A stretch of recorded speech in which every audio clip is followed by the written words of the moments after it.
भारतीय सेना और वायुसेना ने अब एक ऐसा कदम उठाया है जो आने वाले समय में देश की एयर डिफेंस क्षमताओं को पूरी तरह बदल सकता है। बात हो रही है एक indigenously developed 10 kilowatt directed energy weapon system की, जिसे डीआरडीओ ने डिजाइन किया है और इसे लार्सन एंड टुब्रो ने मैन्युफैक्चर किया है। ये सिस्टम इलेक्ट्रोमैग्नेटिक एनर्जी का इस्तेमाल करके अपने टारगेट्स को 2 किलोमीटर तक की रेंज में तबाह कर सकता है। ये तकनीक न सिर्फ कटिंग एज है, बल्कि भविष्य की वॉरफेयर में एक बड़ा गेम चेंजर भी साबित हो सकती है। इस सिस्टम की खासियत ये है कि इसे एक 4x4 व्हीकल पर माउंट किया गया है, यानी इसे बैटलफील्ड में आसानी से मूव किया जा सकता है। इसकी मोबिलिटी और फ्लेक्सिबिलिटी इसे टैक्टिकल सिचुएशन में बहुत वैल्यूएबल बनाती है, खासकर जब बात एसिमेट्रिक वॉरफेयर की आती है, जहां दुश्मन कम खर्चे में बड़े नुकसान करने की कोशिश करता है। वहां ये डायरेक्टेड एनर्जी वेपन सिस्टम एक इफेक्टिव जवाब बनकर सामने आता है। इसमें प्रिसिशन टारगेटिंग कैपेबिलिटी है, यानी ये छोटे लो फ्लाइंग ड्रोन को पिन पॉइंट एक्यूरेसी के साथ खत्म कर सकता है।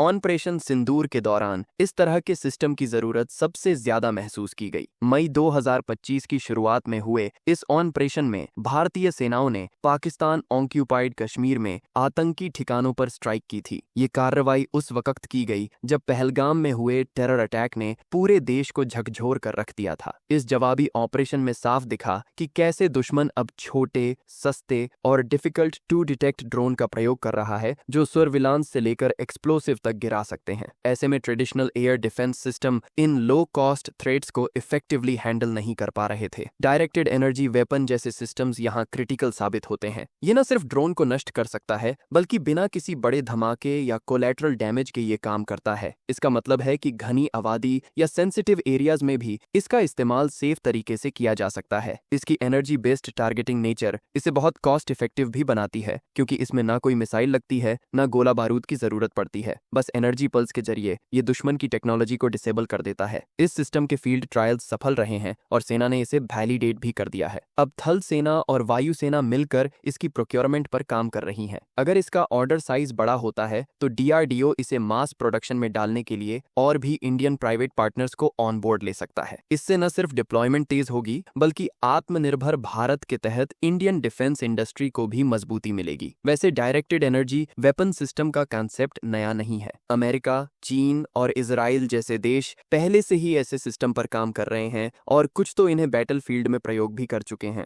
लेकिन भारत के लिए ये एक बड़ा माइलस्टोन है, क्योंकि ये स्वदेशी है। इस टेक्नोलॉजी का फ्यूचर बहुत बेहतर है। आने वाले समय में high power directed energy weapon system जैसे 20 किलोवाट या 50 किलोवाट वेरिएंट भी सामने आ सकते हैं, जो मिसाइल, एयरक्राफ्ट और स्वयं ड्रोन अटैक्स को भी टैकल कर पाएंगे। फिलहाल ये 10 kilowatt system critical installation, forward basis और बॉर्डर एरियाज में गेम चेंजर बन सकता है। इसकी इंटीग्रेशन भारत को next gen air defence capabilities देगा। भारत जैसे देश के लिए जहां सीमाएं लंबे और सेंसिटिव हैं, वहां ऐसे स्वदेशी सॉल्यूशन ही असली फोर्स मल्टीप्लायर साबित होंगे।